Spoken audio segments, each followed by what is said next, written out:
ፍቅር እስከ መቃብር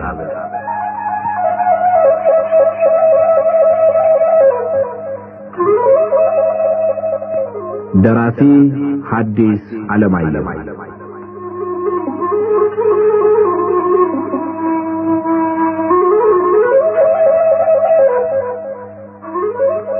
ተራኪ ወጋየሁ ንጋቱ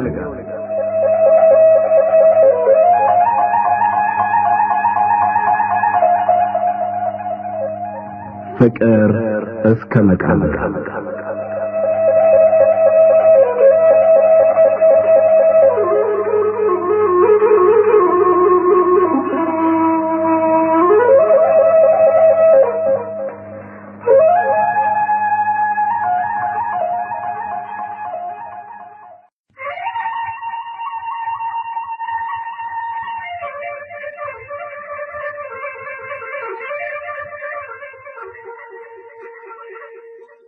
ባይኮሰብለ አለ በዛብ አለች ከቅዠት እንደባነነች ሁሉ በድንጋጤ ፊት አይኖቿ ሳምንት ሙሉ ሳትተኛ እንደሰነበተች ከብደው ውበትና ደም ግባቷ ከፊቷ ታጥቦ ሄዶ በሳጭር ጊዜ ውስጥ ውብ አካሏ ጠፍቶ ደብዝዛ ጥላዋ ብቻ ስለታያቸው ሁለቱም ደነገጡ። ምን አይነናት ጤንነት አልተሰማሽም? አለ ጉዱ ካሳ ከተቀመጠበት ተነስቶ አጠገቧ ተቀምጦ ራስዋንም ፊቷንም እየደባበሰ። ደህና ነኝ፣ ተውኝ ትንሽ ልተኛ። ጥሩ ነው ተኝ፣ ብቻሽን እንዳትሆኚ አትሽልታለሽ። የለም ብቻዬን ብሆን ይሻለኛል። ደህና፣ እኛም በኋላ መተን እናይሻለን። ሁለቱ ወንዶች ሰብለን ብቻዋን ጥለዋት ሲወጡ ምን አገኛት ይሆን? አለ በዛብህ እውነት የታመመች መስሎት ደንግጦ። ትናንት ማታ ጀምሮ አሞኝ አደረ እያለች ስትነግረኝ ነበር ከመምጣት በፊት። ምን ባትሆን አሁን ትንሽ ተኝታ አስታርፍ ይሻላታል አለ ጉዱ ካሳ ውሸቱን። እንግዲያስ እዚህ ማስተማሩ ከቀረ አለቃ ክንፉ እፈልጋለሁና እንደተመለስክ ወደኔ እንድትመጣ ብለውኛልና አሁን ወደዚያ ልሄድ አለ በዛብህ። እኔማ አብሬ ልምጣና ጎጆ ልቆይ። ምን ያክል እንደሚያቆዩኝ አላውቅማ። ግድ የለም የፈለጉትን ያክል ያቆዩ፣ የምቸኩልበት ጉዳይ የለኝም። እሺ እንግዲያስ አለ በዛብህ ጉዱ ካሳ ያለ ድሮ እስከ ቅኔ ቤት ተከትሎት ሄዶ ጎጆ እንዲቆይ የፈለገበት ምክንያት አልገባው ስላለ እንደመፍራት ብሎ። በዛብህ አለቃ ክንፉ ዘንድ በጣም ቆይቶ ወደ ጎጆ ቢሄድ ጉዱ ካሳን እዚያ ተቀምጦ ሲጠብቅ አገኘው። እስካሁን ይጠብቁኛል? አለቃ ማለቃ የሌለው ነገር ይዘው ብዙ ስላቆዩኝ ሳይሄዱ አይቀሩም ብዬ ነበር። የብቻነት እንግዳ ቤት ይሻላል። እንዴት? ብቻውን ለሚኖር ሰው እንግዳ ቦታ እንግዳ አካባቢ የበለጠ ያጫውተዋል። አየህ እዚህ በዙሪያዬ የማየው ሁሉ ኩፋዳው፣ ገበታው፣ ሌማቱ፣ አጎዛው፣ መዲዩ ሁሉ ድሮ ማውቀውና ረስቼው የነበረውን ነገር አንድ ባንድ ፊቴ እያመጣ ሲያጫውተኝ እንደምትለው ብዙ ጊዜ ማለፉ ጭራሽ አልተሰማኝም። በሊልቅ አሁን አንድ ነገር ልለመንህ። ምን? ብቻዬን መብላቱ ስለሰለቸኝ ምሳዬን እንድታባላኝ። ተማሪ አብሉኝ ብሎ ሲለምን እንጂ ብላልኝ ተብሎ ሲለመን ገና ዛሬ ሰማሁ አለ በዛብህ እንደመሳቅ ብሎ። እንደኔስ በሰው መካከል ብቻውን የሚኖር ካሁን በቀር መቼ አይተህ ታውቃለህ? ቢሆንም የሚያበላ እንጂ የሚበላ ጠፍቶ አይጠፋም ብዬ ነው።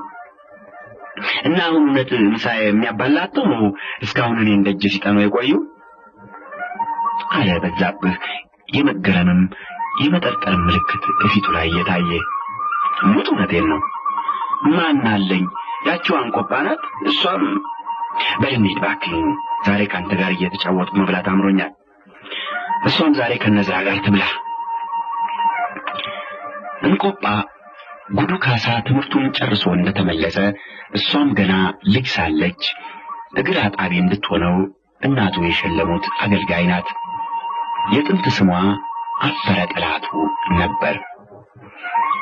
አፈረ ጠላቱ ከፍጥረቷ መልከቀና ከመሆኗም ሌላ ጉዱ ካሳ ትምህርቱን ሲጨርስ ሽልማት ሆና ከተሰጠችው በኋላ እሱ ደህና አድርጎ ስለያዛትና ስለተመቻት ከጥቁረቷ በቀር በቁጥር መልክና በደም ግባት ውብ ናቸው ከሚባሉት ሴቶች የምትወዳደር ሆነች። ወዲያው የጉዱ ካሳ እናትና ዘመዶቹ ሚስት ሊያጋቡት ከባላባት ሲያማርጡ እሱ አፈረ ጠላቱን እንቆጳዚዮን ብሎ ሰይሞ አገባና እናቱንም ዘመዶቹንም አሳፈራቸው። ማናቸው ሳንቆጳ? አለ በዛብህ። አንቆጳዚዮንን አታውቃትም? ባለቤቴ ናት። እንዲያው መልካም አጋጣሚ ነው፣ ትተዋወቃላችሁ። እንቆጳዚዮን ጥሩ ስም ነው። የካህን ልጅ መሆን አለባቸው። ስሟ ብቻ አይደለም እሷም ጥሩ ናት አለ ጉዱ ካሳ ስለ አባቷ ካህንነት በዛብህ ያለውን እንዳልሰማ ቸል ብሎ። ጉዱ ካሳ ቤት እንደደረሱ እንቆጳን ቶሎ ጥራት እዝራ አለ በር ቆሞ ይጠብቅ የነበረውን አገልጋይ። ወዲያው ጥልፍ ቀሚስና ቀጭን ኩታ የለበሰ የግራ አልቦውና ደረጁ እስኪታይ ቀሚሱን አጠር አድርጎ የታጠቀ ከላይ ወገን ቀሚሱ ከጠለቀበትና ኩታው ከተጣፋበት ስንዝር ያክል ከፍ ብሎ መያዣቸው የማይታይ ሁለት የወርቅ ጉትቻዎች ግራ ቀኝ ፈንጠር ብለው ተቀምጠው የሚያበሩበት አንድ ነገር ከወደ ጓዳ ብቅ ሲል በዛብህ ደነገጠ። ይኸውልሽ እንቆጳ፣ የቆየ ሰው ብዙ ነገር ያያል። ከመቆየት የተነሳ እኔም እንደ ሰዎቹ እንግዳ ወደ ቤት ይዤ ለመምጣት በቃው። በዛብህ የሰብለ ወንጌል አስተማሪ ነው፣ ተዋወቁ አለ ጉዱ ካሳ እንደ መሳቅ ብሎ። ጤና ይስጥልኝ አለች እንቆጳ ፈገግ ብላ። የከንፈሯ ማዕዘን የወተት አረፋ የመሰለ ጥርሷን ገልጦ ግራ ቀኝ ሲሸሽና ጥቃቅን ውብ አይኖቿ ከሁለት ጉትቻዎች ገባ ብለው በጨለማ እንደተቀመጡ አልማዞች ሲያበሩ እዚያ ግድም የሰው ፊት መኖሩን ከመገመት በቀር አጣርቶ ለማየት የሚያስቸግር ነበር። ጤና ይስጥልኝ አለ በዛብህም ነጭ ልብስ ለብሶና አጊጦ እፊቱ ለቆመው ጥላ ትንሽ እጅ እንደመንሳት ብሎ። ምንም እንኳ በቂ ብርሃን በሌለበት ቤት ከውጭ ገብቶ እንደ እንቆጳ ያለ ጥቁር ሰው ለማየት ችግር ስለሆነ የእንቆጳን ድምፅ ከመስማት በቀር ፊቷን አጣርቶ ለማየት ባይችል፣ በይ እንግዲህ የምንጠጣው ላኪልንና ወዲያው ምሳችንን ለበዛብህና ለኔ እዚሁ አስመጭልን። አንቺ ከነዝራ ጋራ የዛሬን ብትፈልጉ አዳራሽ ያለዛም አልቤታችሁ ብሉ አለ ጉዱ ካሳ ትንሽ ሳቅ ብሎ። እሺ አለችና እንቆጳ በጓዳዋ በኩል ወደ መጣችበት ተመልሳ ሄደች። ወዲያው ትንሽ ቆይቶ እዝራ ሁለት ብርሌዎችና በማንቆርቆሪያ ጠጅ ይዞ መጥቶ ለበዛብህና ለጌታው እየቀዳ ሲሰጥ ከእዝራ ጋር መቼም ሳትተዋወቁ አትቀሩም አለ ጉዱ ካሳ በዛብህን እያየ። እንጃ የምንተዋወቅ አይመስለኝም አለ በዛብህም በበኩሉ እዝራን ቀና ብሎ አየና። አትተዋወቁ? ተዋወቁ እንጂ። እዝራ መሰንቆ ጥሩ አድርጎ ስለሚያውቅ አሁን የወጣለት ስም እዝራ ነው። የድሮ ስሙ ፈረጃ ነበር። ታዲያ እሱ የድሮ ስሙን ስለሚወድ እዝራ ስንለው አቤት አይለንም። ብቻ ያም ሆኖ የምንጠይቀውን ያደርግልናል አለ ጉዱ ካሳ እዝራን በቀልድ ዓይን እየተመለከተ። እዝራን አይወድም? እዝራ ጥሩ ስም ነው፣ ለምን ጠላኸው አለ በዛብህ ወደ እዝራ ዞር ብሎ። ከወልጄ እስካረጅ ሰው ሁሉ የሚያውቀኝ በፈረጃ ስም ነው። ታዲያ አሁን ተመሸ ወዲያ ተነስቼ እዝራ ነኝ ብል ሰው እሺ ይላል? እዝራ በሉኝ ስል ስምህን ብትለውጥ አንተ የምትለወጥ መስሎሃል እያለ ሰው ሁሉ መሳቂያ አደረገኝ። ስለዚህ ሰው ከሚስቅብኝ ድሮ ስሜ ምን አለኝ አለና እዝራ ማንቆርቆሪያውን ፊታቸው አስቀምጦላቸው ወጥቶ ሄደ። እሱ ከመውጣቱ እንቆጳ የባሏንና የበዛብህን ምሳ በመሶብ አሰርታ ወጡ በየአይነቱ ወጥቶ አሲዛ መጣች። ከዚያ ሁለቱ ወንዶች እጃቸውን ታጥበው ለመብል ሲሰለፉ ከየወጡ በትንሹ ቀማመሰችና በሉ እንግዲህ ብሉ አንመጣባችሁ አለች የደስደስ ባስጌጠው ፈገግታ በጥቃቅን ውብ አይኖቿ ከባሏ በዛብህን ከበዛብህ እንደገና ባሏን ገረፍ አድርጋ እውነትም ጥሩ ደማም ናት አለ በዛብህ በሐሳቡ። እቤት በመቆየቱ ዙሪያ ያገባው ብርሃን ስለሆነለት መልኳን ልክም አድርጎ ለማየት ቻለና ሐሳቡን ለወጠ። ከጥቁረቷ ትንሽ ቀንስ ቢያደርግላት ኖሮ እውነትም ጥሩ ልጅ ነበረች አለ አሁንም በሐሳቡ የፈገግታ ምልክት በፊቱ እየታየ። እንቆጳ ከወጣች በኋላ ትንሽ ዝም ብለው ሲበሉ ቆይና ልጆች ወልዳችኋል አለ በዛብህ። ሁለት ወንዶች ልጆች ወልደን አንዱ በአመቱ ሁለተኛው በመንፈቁ ሞቱ። ከዚያ ወዲህ ይኸው 4 ዓመት ወይስ 5 ሆነን አልወለድንም። አይ ምን ገደላቸው? ምን ይታወቃል። እንቆጳ የኔን ዘመዶች ትጠረጥራለች። የእሱን ዘመዶች እንዴት በጥላ ወጌ አስገድለዋቸዋል ብላ አለ ጉዱ ካሳ እየሳቀ። እንዴት ታዲያ እሱ ያምናሉ? ማመኑም አለማመኑም ችግር ነው። እንዴት እኮ ዘመዶቿን በእንዲህ ያለ ነገር ይጠረጥሯቸዋል? አየህ ዘመዶቼ እሷን በማግባቴ ዘር አበላሸ ብለው እጅግ የተቆጡና የተቆረቆሩ ስለሆኑ ቤት አይመጡም እንጂ ለቤት የሚመጡ ቢሆኑ ልጆቹንም እሷንም ከመግደል እንደማይመለሱ እርግጠኛ ነኝ። ከሌላ ወገን ደግሞ እዚህ ሳይመጡ ወይም ልጆቹ እነሱ ዘንድ ሳይሄዱ ምን መንገድ አግኝተው እንደገደሏቸው ማመኑ ቀርቶ መጠርጠሩ ያስቸግረኛል። ስለዚህ ማመኑም አለማመኑም አስቸጋሪ ነው ያልኩ ስለዚህ ነው። በዛብህ ነገሩ ገርሞት ዝም ብሎ ቆየና እሺ ማንም ቢሆን ወገኑ ያክለኛል ይመስለኛል ከማይለው ጋር ሲጋባ ለጊዜው ማዘንና መቆርቆሩ አይቀርም ይሆናል። እንዲህ ነገር ግን ከዚህ አልፎ ነፍስ ከማጥፋት ድረስ የሚያደርስ ነገር አለ? እንዲሁ ይልቁንም እንደሱ ያለ የተማረና ሌሎችን ለማስተማር የሚችል ሊቅ የመረጣትን አግብቶ የፈለገውን አይነት ኑሮ ቢኖር ይሄ ራሱ ጉዳይ ነው።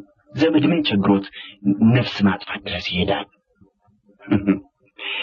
አይበዛብህ ለካ ለምትኖርበት ዓለም ገና እንግዳ ነህና ሰው ሁሉ እንደሚያምነው ካላመንክ ሰው ሁሉ የሚሄድበትን መንገድ ተከትለ ካልሄድክ ሁሉም ጉዳይ አድርጎ ይዘዋል እንጂ ማን የራሱ ጉዳይ ነው ብሎ ይተውሃል። እንዴት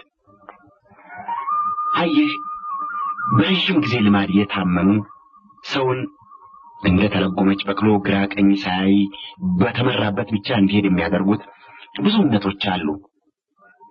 እነዚህ ልማድ እምነቶች ሐዋርያቸው ማን እንደሆነ እግዚአብሔር ይወቀው ሰውን የጌታ ዘር፣ የደሃ ዘር፣ የጀሰሪ ዘር፣ የባሪያ ዘር በሚባል ልዩ ልዩ የዘር ክፍል ከፍለውታል። ይሄ ብቻ ሳይሆን እነዚህ ዘሮች ማን ምን ማድረግ እንደሚገባቸው ምን ማድረግ እንደማይገባቸው እንዴት እንዲኖሩ ማን ከማን እንደሚጋባ ማን ማንን እንዲያከብር ማን ማንን እንዲንቅ ሳይቀር በእነዚህ ልማድ እምነቶች ተደንግጓል። ባሪያው እንዲሸጥ እንዲለወጥ እጀሰሪው እንዲናቅ እንዲጎጠጥ ዳው በጌታ እንዲገዛ እንዲረገጥ ተመድቧል። ከጌታ አለቀሙ የሚወርድ ውራድ እሱ እየተባለ እንዲወርድ የድሃ ሽማግሌ አንተ እየተባለ እንዲሞት ተደንግጓል። ከንቱ ሐሳብ ከንቱ የሚናገር ዘመናዊ ተብሎ እየተደነቀ ገዢ እንዲሆን ቁም ነገር አስቦ ቁም ነገር የሚሰራ የተናቀ ሆኖ ተገዢ እንዲሆን ተመድቧል። ይገርማል። ይህን የማይረባ ልማድ ይህን በግፍ ላይ የተመሰረተ ክፉ ልማድ ተመልክተ እንዲህ ያለ ስርዓት ሊኖር የሚገባውም የሚችልም አይደለምና ይልቅ አወዳደቁ እንዳይከፋ ቀስ ብሎ እንዲለወጥ ማድረግ ይሻላል ብለህ የተናገርክ እንደሆነ እንደ ካዲ ተቆጥረህ የምትሰቀልበት ገመድ ይሰናዳልሃል። ዝም ብለህ ያዘንክ ተመልካች ሆንክ እንደሆነም እንዲህ እንደኔ እብድ ጉድ እያሉ ሰላምን አሳጥተው ከማህበር አስወጥተው በዘመን መካከል ባዳ ተወልደ ባደክበት ሀገር እንግዳ ሆነ እንድትኖር ያደርጓል። ደግሞ እኮ ይህን ሁሉ የሚያደርጉብህ የጌታ ዘር ነን የሚሉት ሁሉንም ረግጠው ላይ የተቀመጡት ብቻ ቢሆኑ ጥቅማቸውን እንዳይጎድልባቸው ነው ትላለህ። ነገር ግን ባሮቹ እጀሰሪዎቹ ድሆቹ ሁሉ ግፍ የሚሰራባቸው ሁሉ ከግፍ ሰሪዎች ጋር አንድ ላይ ተባብረው ሲፈርዱብህ ምን ትላለህ? ከልማድ ጋር የማይስማማ እውነት ሁልጊዜ ሐሰት ነው የሚባለውን የማይረባ ተረት አስበህ ዝም ማለት ብቻ ነው። ይኸውልህ በጠቅላላው የዚህ ልማድ እስረኞች ነን። እንግዲህ ከዚህ ጠቅላላ ልማድ ተነስተን ዝርዝር ውስጥ ስንገባ በእኔና በእንቆጳ መካከል ሊኖር የሚገባው ግንኙነት የአገልጋይና የተገልጋይ ግንኙነት ካልሆነ ከዚህ አልፎ የባልና የሚስትነት የሆነ እንደሆነ እሷን አቅሟን የማታውቅ ብለው ያሽሟጥጧታል። እኔን ወራዳ ብለው ይንቁኛል። የወለድናቸውን ልጆች ይጠሏቸዋል። የጠላም እንደሚገድል ታውቃለህ አለ ጉዱ ካሳ ትንሽ ፍርጥም ብሎ አይኑን በዛብህ ላይ ተከለና በዛብህም ትንሽ ቀና ብሎ ጉዱ ካሳን አየና የቅርታ ፈገግታ ፈገግ አለ። እንዲሁም አለ ጉዱ ካሳ አይኑን ከበዛብህ ላይ አንስቶ በርበሩን እየተመለከተ እንዲሁም አንድ የድሃ ልጅና አንዲት የጌታ ልጅ ቢዋደዱና ሊጋቡ ቢፈልጉ የድሃው ልጅ ያላቅሙ ተንጠራራ ብለው ያሽሟጥጡኛል ብሎ ይሰጋል። የጌታዋ ልጅም በበኩሏ ማዕረጓን አልጠበቀችም ባላለሁ ብላ ትፈራለች። ለወዳጇ ያላት ፍቅር ይሉኝታዋን የሚያሸንፍ ቢሆን እንኳን ወላጆቿ ስለማይፈቅዱላት አዝና አልቅሳ አንጀቷ ተቆርጦ የምትወደውን ሳታገባ ትቀራለች አለና ቦዘዝ ብሎ በሩ ላይ አርፎ የነበረውን አይኑን መልሶ በዛብህ ላይ ተክሎ ፍጥጥ አድርጎ ያየው ጀመር። በዛብህ ጉዱ ካሳ በመጨረሻ የተናገረው ስለሱና ስለ ሰብለ መሆኑን ጠርጥሮ ልቡ እንደመሸበር አለና አንገቱን እንደደፋ እጁን በእንጀራ ይጠራርግ ጀመር። ታዲያስ እውነት አይደለም አለ ጉዱ ካሳም እጁን በእንጀራ እየጠራረገ። ምኑ አለ በዛብህ ቀና ብሎ። ከመደንገጡ የተነሳ ግንባሩ ላይ ላብ ይታይበት ነበር። አሁን ያልኩት ሁሉ እውነት አይደለም? ይሆናል እንጂ ይሆናል። አንተም ሰብለም ያላችሁበት ሁኔታ ይህን የመሰለ ነው። ምንድነው እኔና ሰብለ ያለንበት? አለ በዛብህ ብርቱ ብርድ አንጀት ውስጥ እንደገባ እየተንቀጠቀጠ። አየ በዛብህ እንዲህ ያለ ችግር እንዲህ ያለ ማጥ ውስጥ ባልገባችሁ መልካም ነበር። ከገባችሁ በኋላ ግን መውጫ መንገድ መፈለግ ነው እንጂ ማጥ ውስጥ ገብታችሁ ቆማችሁ ሰው ሁሉ እያየ እናንተ ሰው አያየንም መስሏችሁ ማጥ ውስጥ አይደለንም ብትሉ ከጉዳት በቀር ምንም ጥቅም የለው። ይልቅ እንመካከርና መንገድ እንፈልግለት። በዛብህ አንገቱን ደፍቶ ዝም ብሎ ቆየና ሰውነቱ ትንሽ ጸጥ ሲል ለመሆኑ እንዴት አወቁት አለ። ብዙ ሰው ያውቃል፣ የሚወራውማ እንዲያውም ሌላ ነው አለ ጉዱ ካሳ ባዘን በተሰበረ ድምፅ አንገቱን በፈንታው ደፋ አድርጎ። ደግሞ ሌላ ምን ይወራል? አርግዛለች እየተባለ ይወራል። እውነት ነው? ሰብለ አርግዛለች? ከማን? እስረኛ አይደለች? ካንተ በቀር ማን አጠገቧ ደርሶ ያውቃል?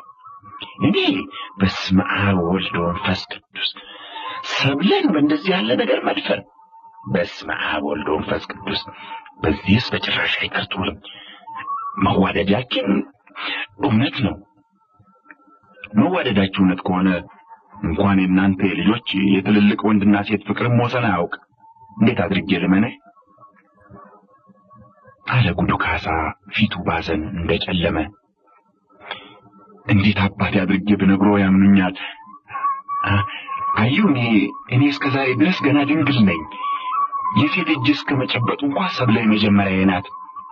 ስለዚህ ምንም እንኳን እሷን ሳይ ወይም ብቻዬን ተቀምጬ ሳስባት ሰውነቴ ሁሉ እንደ ሻማ እየተቃጠለ ቢፈስ ልማት ስለሌለኝ ፍርሃትም ይሁን ወይም ስለማከብራት ምክንያቱን በትክክል አላውቅም፣ ብቻ ከመሳሳም አላለፍንም። ይሄ እውነተኛ ኑዛዜ ነው። ቢፈልጉ ስለ እግዚአብሔር ጠርቼ ልማልልዎ። የለም አለ አያስፈልግም። አልደረስኩባትም ካልኬው ብቻ ይበቃል። እንግዲህ ነፍሰ ጡር ሆናለች እየተባለ የሚወራው ውሸት ነው። በጭራሽ ውሸት ነው። ተመስገን ተመስገን። እሱ ነበር እንደ መርድ የተጫነኝ እንጂ የቀረው ምንም ማደል ግድ የለም አለ ጉዱ ካሳ። ከዚያ ሁለቱም አንገታቸውን ደፍተው ዝም ብለው ቆዩና ለመሆኑ አይቶን የሚያውቅ ሰው የለም? እንዴት ታወቀ? ማን ተናገረ? አይቷችሁ የሚያውቅ ሰው ከሌለ ከእናንተ ይሆናል የታወቀው። እኛ በጭራሽ አልተነፈስንም። አይበዛብህ። የሚዋደዱ ወንድና ሴት አፋቸው ባይናገር ፊታቸው፣ አይናቸው፣ ግንባራቸው እንዲያው በጠቅላላው ሁኔታቸውና አስተያየታቸው ሁሉ ይናገራል። ይሄ ሁሉ ተናጋሪ፣ ይሄ ሁሉ አሳባቂ ነው። እንጃ እንግዲህ ቢሆን ነው። ለመሆኑ ሳለ ወደፊቱ ያሰባችሁት ነገር አለ? አለ ጉዱ ካሳ ትንሽ ዝም ብለው እንደቆዩ። ምንም አላሰብንም። አባቷ የመጡ እንደሆነ በሷም ባንተም ምን እንደሚደርስባቸው አላሰባችሁም? ይሄን ኖሯል። ጭራሽ አላሰብነው አለ በዛብህ አንገቱን እንደደፋ ትንሽ ሲያስብ ቆይቶ ወደ ጉዱ ካሳ አይኑን ቀና አደረገና ፊቱ ፈገግ ያለ ቢመስልም አይኖቹ እንባ ሞልተው ነበር። ጉዱ ካሳ የበዛብህን ሁኔታ ሲያይ እሱም አዘነና እንባ መጣበት።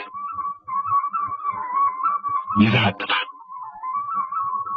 አለ ትንሽ በዛብህን እየተመለከተ ሲያስብ ቆይቶ። ወዴት ይዣት እጠፋለሁ? ከአዲስ አበባ ይዛት ሂድ። እንዴት አድርጌ አደርሳታለሁ? እንዴትስ አድርጌ አኖራታለሁ? ሲል በተሰበረ ድምፅ እንባው ጣምራ እየሆነ ይወርድ ጀመር። ግድ የለም እኔ እረዳችኋለሁ። 2 በቅሎዎችና 5-6 የቀንድ ከብት ብሸጥ 200 ብር ያክል አላጣም። ያን ይዛችሁ እኔና አድራ አዲስ አበባ እናደርሳችኋለን። 200 ብር አንተ ስራ እስክትይዝ ያቆያችኋል። ከዚያ በኋላ ጥሩ ባለሙያ ነህ፣ የመምህርነት ወይም ሌላ ስራ አታጣም። ግድ የለም ደስ ብሏችሁ ትኖራላችሁ። መቁረጥ ብቻ ነው የሚያስፈልገው። በዛብህ የሚወስነውም የሚናገረውም ቅጡ ጠፍቶት ዝም ብሎ ቆየና መቼም ይህ ሁሉ ጭራሽ አስበነውም አንስተነውም የማናውቅ ነገር ነው። ታዲያ እሷ እሺ ምትል ይመስሎታል? አለ ሰብለ። ደስታውን ትችላለች። መቼስ ምን ያክል እንደምትዋደዱ የምታውቁት እናንተ ናችሁ። ይህን እኔን አትጠይቁኝ። ብቻ ከዚህ ከምትኖርበት ወህኒ ትወጫለሽ ካሏት የማታደርገው ነገር የማትሄድበት አገር ይኖራል ብዬ አልጠረጥርም። አይ ይሄ ጌታ ልጅ መባሉ ብዙ የአካልና የአእምሮ ስቃይ ስላደረሰባት በማትታወቅበት አገር ሄዳ እንደ ተራ ሴት ነፃ ሆና መኖርን ልክ ከቁምጥና በሽታ እንደመዳን የምትቆጥረው። በዛብህ የጉዱ ካሳን ተስፋ የሞላበት ንግግር ሲሰማ የሰብልና የሱ ጋብቻ ቀርቦ ታየውና በእጅ የሚጨበጥ መስሎ ታየውና ልቡ በደስታ ሲሞቅ ጸዳሉ በፊቱ ታየ። እሺ እስቲ ላነጋግራት። ማወቅም ታውቅ እንደሆነ እሷም ያነጋግሩን ሳውቃለች። ጠዋት በሰፊው አነጋግራታለሁ ብዬ ሲጀምር ደንግጣ ገና መልስ ሳትሰጠኝ አንተ መጣህ። በዚህ ምክንያት ነው እንዲያተለዋውጣ የታመመች መስላ ያገኛት እንጂ አልታመመችም። ስለዚህ በሰፊው አነጋግራታለሁ። ብቻ አንድ ነገር ላስጠንቅቃችሁ። ቶሎ መቁረጥና መሄድ አለባችሁ። ያለዚያ በማከሉ አባቷ የመጡ እንደሆነ ሁሉም ተበላሸ ማለት ነው። ሲሆን ቀደም ብሎ የሚሆን ነገር ነበረ። ብቻ ያለፈው መቼም አልፏልና ባይሆን ከእንግዲህ ጊዜ አይጥፋ። እሺ አለ በዛብህ። ከዚያ አንገቱን ደፍቶ ሲያስብ ቆየና ምስጢርን የሚያወጣ ብቻ አይደለም ያሉት እውነት መሆን አለበት።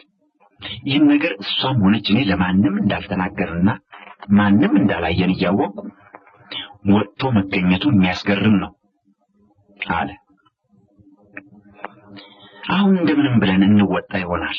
ለወደፊቱ ግን ምስጢሬ አይታወቅብኝም ብሎ እንደ ዶሮ ጫጩት ታፍኖ ከመቀመጥ ድንገት ቢታወቅስ ብሎ መውጫ መንገድ ማሰናዳት የሚያስፈልግ ለመሆኑ ይህ ትምህርት ይሆናችሁ አለ ጉዱ ካሳ። አለቃ ለጠቃሚ ምክሮም ለእርዳታውም እግዚአብሔር ይስጥልኝ። እንጃ እንዴት አድርጌ ባመሰግነው ልቤ እንደሚደርስ አላውቅም።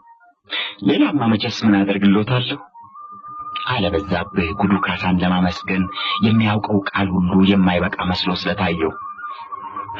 ገና ምንም ሳላደርግ አታመስገነኝ። ባደርግም ለራሴ ብዬ የማደርገው ስለሆነ ምስጋና አይገባኝም። ሰብለ ራሴ ናት። የሚሆን ከሆነ የዕድሜ ሙሉ ደስታዬን ለአንድ ቀን ደስታዋ ለመለወጥ አልመለስም። ይህ እርግጥ ነው አለ ጉዱ ካሳ ከስሜት ጋር። ለመሆኑ እሜቴሳ የሰሙ መስሎታል? አለ በዛብህ ሁለቱም ዝም ብለው በየበኩላቸው ሲያስቡ ከቆዩ በኋላ። እንጃ አይመስለኝም። ጆሮ የባለቤቱን ጉዳይ አይሰማም ይባላል እኮ። የእሱ እንዴት ሰማ? አለ በዛብህ ትንሽ ሳቅ ብሎ። እኔማ ከዘመድ ተራ ስለወጣሁ እንደ ባዕድ ተቆጥሬ ነው።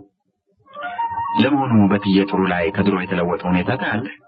ከሰማች መቼም እንደ ሌላው ቢቀር የጥርጣሬ መልክ ወይም ያልተለመደ ልዩ ሁኔታ ይታይባታል። እንደ ድሮ ብዙ አብረውን አይቀመጡም እንጂ ሌላ ልዩ ሁኔታ ሳላየሁባቸው። እንግዲህ ባትሰማ ነው።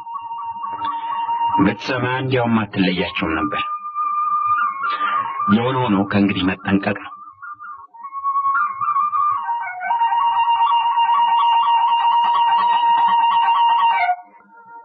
በዛብህ ጉዱ ካሳን ተሰናብቶ በቀጥታ ወደ ወዳጁ ወደ ግራጌታ ቀለመወርቅ ዘንድ ሄደ።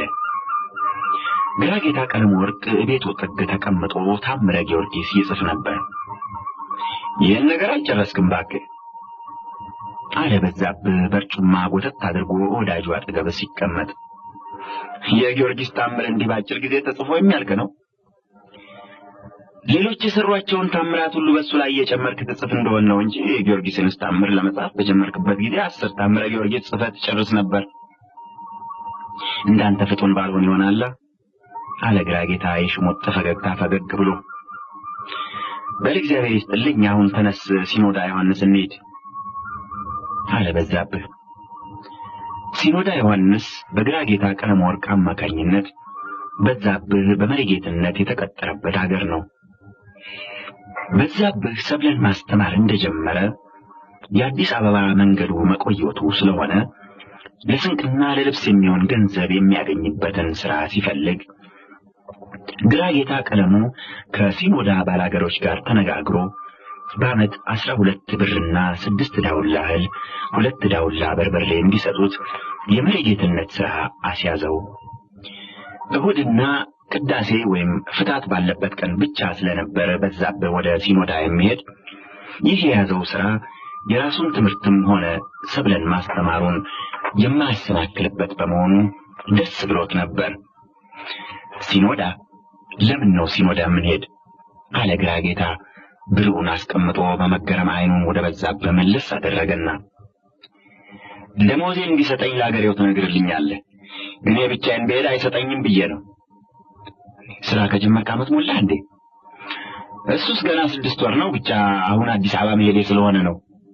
አዲስ አበባ? ምን ነው ምን መጣ? መቼ የታሰበ ነው? ዛሬ?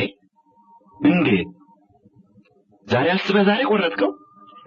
በዛብህ አንዳንድ ጊዜ እኮ የምትሰራው ስራ የልጅ አይሉት ያዋቂ በጣም የሚያስቸግር ነው።